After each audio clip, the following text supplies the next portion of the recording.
All the terminology in this game, how do you figure it all out?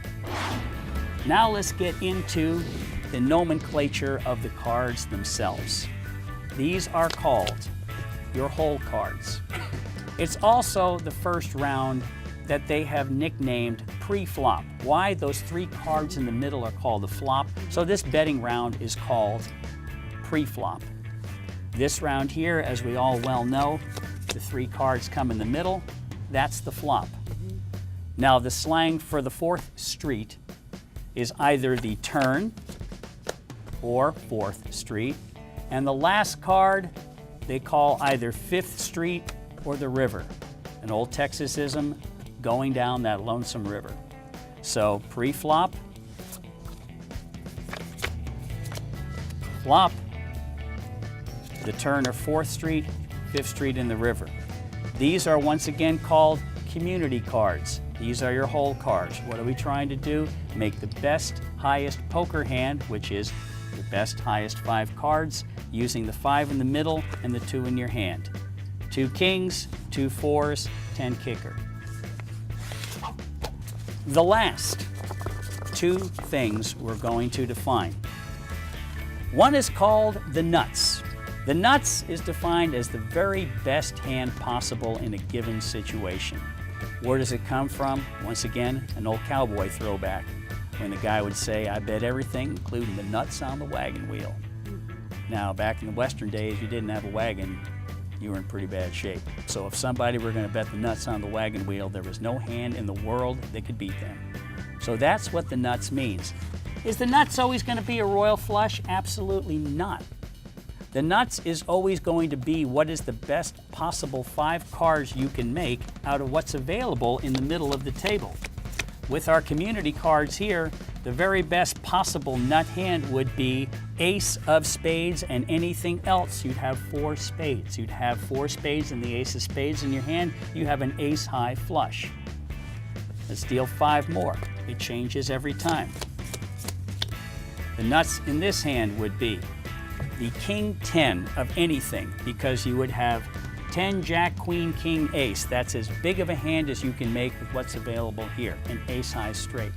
And it varies with each hand depending upon what's on the board for the community cards. That's what the nut hand would be. That is the nuts. If you had the king 10 in this scenario here, you've got the nuts.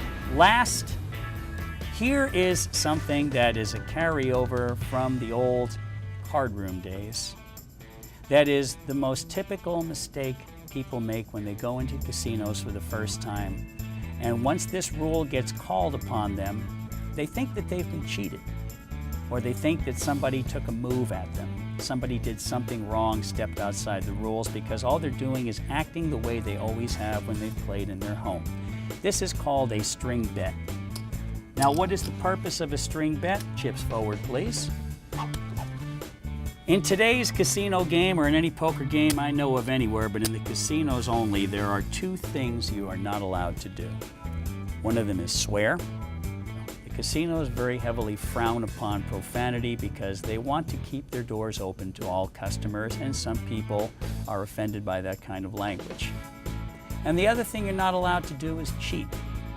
Now, cheating is as obvious to someone as it could possibly be. It doesn't really require much of a definition. Here's an example of cheating.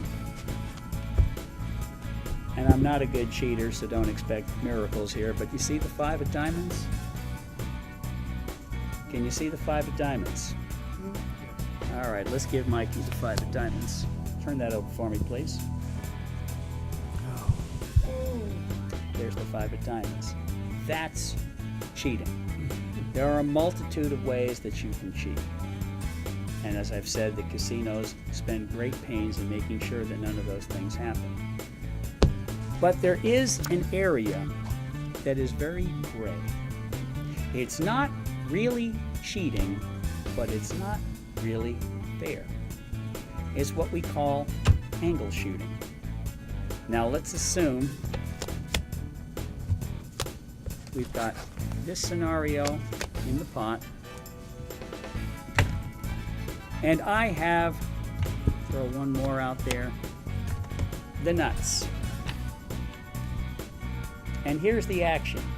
The button's here. She's in the pot. She's in the pot. Whose turn is it? Her turn. Now I've got the nuts. What would I like more than anything else in the world right now? I would like both of these stacks to end up in this pot because nobody can beat me. But I have a problem because now she has bet this much. Here's my problem. I'd like to know what she's gonna do because if I raise, I might scare her out. And wouldn't it be nice to know that she planned on raising, and if I just called, all I'd have to do is let her raise, she would call, and then I'd get all the money in. Wouldn't that be nice? But I can't really do that ethically. Why? Because it's not my turn to do that. It's my turn to play. She bet, it's up to me. I'm supposed to make a move, and I'd like to know what she's going to do first before I make it. So people would do angle shooting in that scenario, or what they would call string bets. String bet works like this. I would put my chips in the pot, kind of take my hand away, and if she said, I'm gonna raise, have at it. I won't say a word.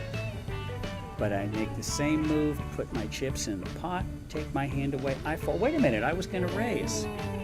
You see what I just did there? And that's cheating? That is angle shooting.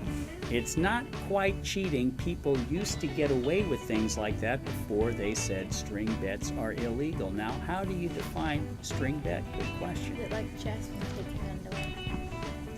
She's way too smart. What? It's a perfect example.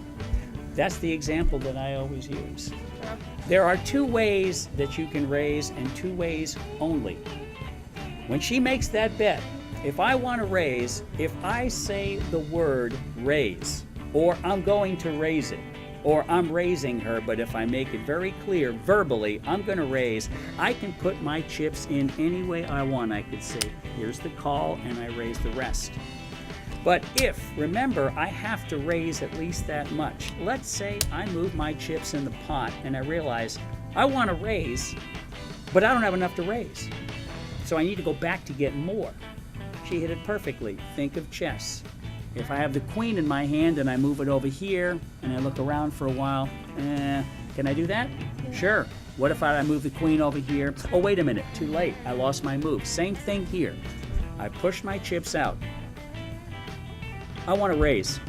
I can do it. As soon as I let go, I want to raise, too late.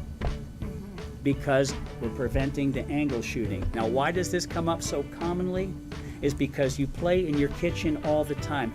I call that, and that's it. Now you wanted to raise, and the dealer and everyone says that's a string bet, and you didn't get to raise, and you're the one that had the nuts, and you think you just got cheated. You didn't.